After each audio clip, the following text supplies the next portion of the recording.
Hello everyone, this is Aimsell back at it again with another Arcane Odyssey video, and we're back in the Nimbus Sea, and for today's video I'm going to be talking about Conjurer. So basically Conjurer got nerfed quite a bit, but because of the new changes with the Arcane armor, different magics apply different stats to the Arcane armor that you wear. I'm actually not sure if all Conjure is bad. Probably isn't. What I do know though is Acid is really good. I was doing some tests with Shock, a guy that I know in Apollo earlier. He was an Acid Conjurer, and that gives armor piercing on Arcadium stuff, and he was doing a lot of damage because of the armor piercing. So I don't know, Acid is pretty good, although I'm not quite sure on the rest. I'm not going to pretend I know, because personally I'm only a Shadow Conjurer, so I'm just going to be speaking from my experience. So in general, Conjure got nerfed. However, we do have more stats, and a lot of people have been wondering what kind of stats would be good to allocate, with the extra stats to allocate in Conjure. But before we continue, a like and sub would be greatly appreciated, as I'm trying to reach 10k subs by June. And one more thing, if you lost your sunken items on the white glitch at the beginning of the update, I got the perfect solution for you. Salty Sea server is a server where they host frequent luck parties and stat resets, as well as a whole range of other services that you can benefit from. Not only do they do luck parties and stat resets, but they also do frequent giveaways, so you can possibly even win some of your stuff back if you lost anything like that. So go check them out. The link to the server will be down in the description down below. But yeah, no more bullshit. I'm just going to show you what I think about the stats. So if we go over here to the stats, as you can see here, I had originally I was a 150 weapon 100 magic conjurer, because I personally believe that Scimitar's pre-update was far superior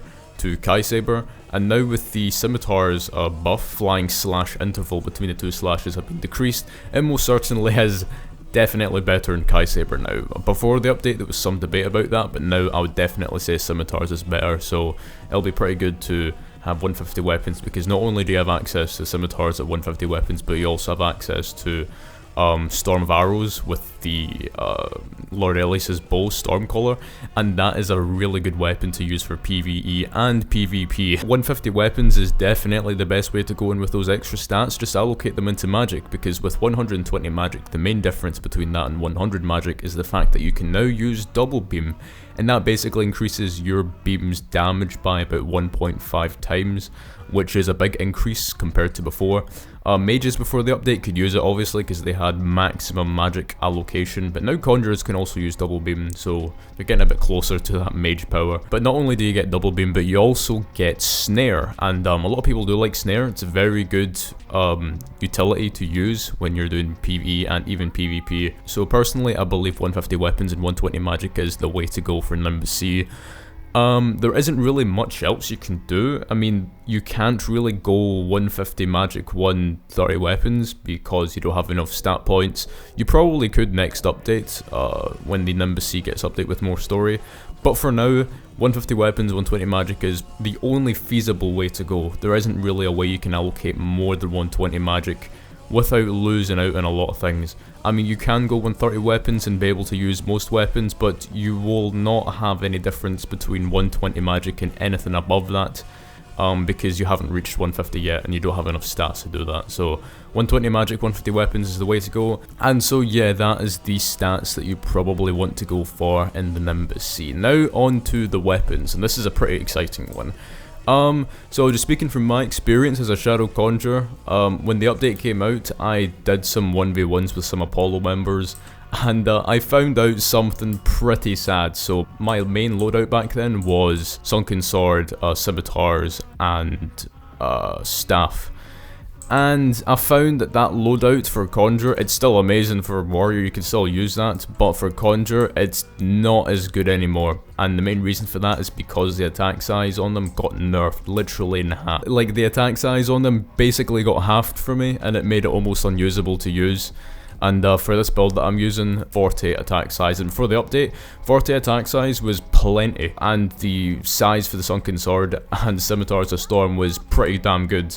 But now, it's literally almost nothing. And I'm not sure about other magics, but for Shadow, considering Shadow's imbuement is pretty large on weapons, the fact that it got nerfed is kind of ridiculous, because when you take into consideration what happened to Warrior this update, I don't need to explain the condition of Warriors right now, considering they have Sparrow Thrust and another weapon that I will be showcasing in a different video.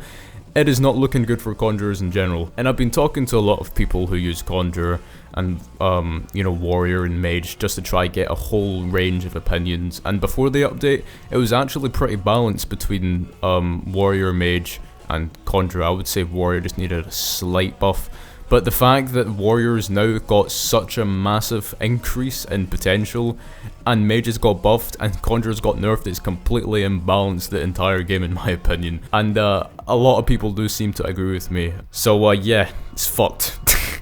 But that doesn't mean Conjurers lost all hope, because we do have more stuff than before. And speaking about the attack size on the Scimitars and Sunken Sword, I just want to show you guys this weapon called the not dense because that's enchantment, but the Sumerian Scimitar.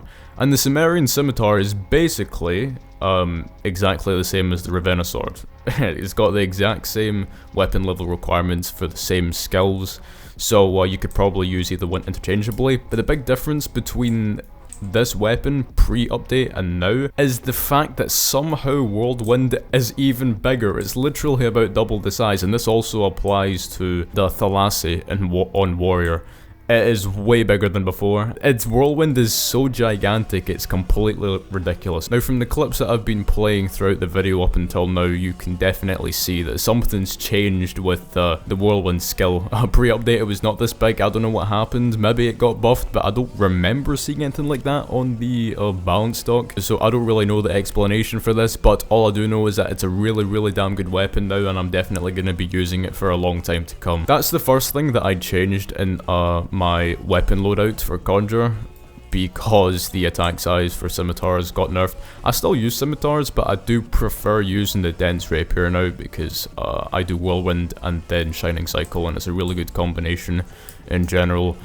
And for my third weapon, I just simply use the Ardent Iron Staff. There's not much of a difference between that now and pre-update. It's still really damn good, one of the best weapons in the game. Can be used by almost anything. Like, I don't really need to say much about that. It's just a really good weapon overall. Now, I do plan on making a Conjurer build video, but as you do know, I don't have a full build for Conjurer yet. I'm still using the same build as my Warrior build that I had in my previous video. If you want, you can go check that out to see the stuff that I use in Warrior.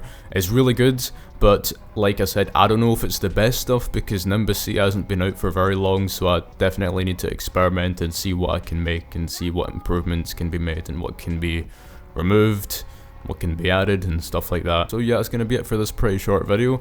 I don't really have much else to say, but if you do have any video suggestions, let me know down in the comments down below. I do read all the comments and I try to reply to them if I can. I'll definitely take into consideration any good ideas. If you guys need any help regarding anything in Arcane Odyssey, or just ask me any question you want and I'll try and answer it to the best of my ability. Yeah, that's going to be it for this video, and I'll see you guys later.